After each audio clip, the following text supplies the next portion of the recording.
জালুকবাৰী সমষ্টিৰ ৩২ নম্বৰ বুথত আজি আমি বুথ বিজয় অভিযান আৰম্ভ কৰিছোঁ আৰু সমান্তৰালভাৱে সমগ্ৰ অসমৰ প্ৰতিটো সমষ্টিতে আজি বুথ বিজয় অভিযান আৰম্ভ হৈছে।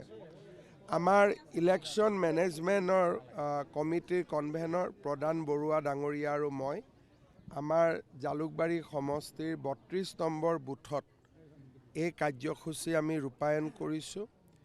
এই কাৰ্যসূচীৰ অধীনত আমি প্ৰতি ঘৰ পৰিয়ালত একোটাকৈ ষ্টিকাৰ, একোখনকৈ বিজেপিৰ পতাকা আৰু এখন আমি পত্ৰিকা, য'ত আমাৰ চৰকাৰৰ 50টা সফলতা সন্নিৱিষ্ট আছে, তাক আমি পৰিয়ালটোক প্ৰদান কৰিম।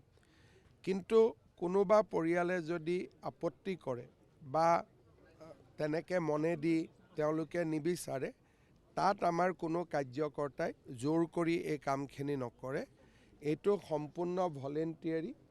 আমি প্ৰথমতে অনুমতি ল'ম, অনুমতি লোৱাৰ পিছতহে আমি পতাকাখন ঘৰত উত্তোলন কৰিম। এইবাৰ আপোনালোকে জানে যে আমাৰ জালুকবাৰী সমষ্টি এইবাৰ নতুনকৈ নিৰ্ধাৰণ হৈছে আৰু ময়ো এই নৱগঠিত জালুকবাৰী সমষ্টিত নিৰ্বাচন খেলিম বুলি মনেদি ভাবিছোঁ আৰু সেইকাৰণে মোৰ কাৰণে এক প্ৰকাৰ সৰুকৈ নিৰ্বাচনী প্ৰচাৰ এটাও হৈ যায় আৰু মই ভাবোঁ যে আহিবলগীয়া দিনবিলাকত আৰু এনেকৈ মানুহৰ মাজত সোমোৱাৰ সুযোগ পাম।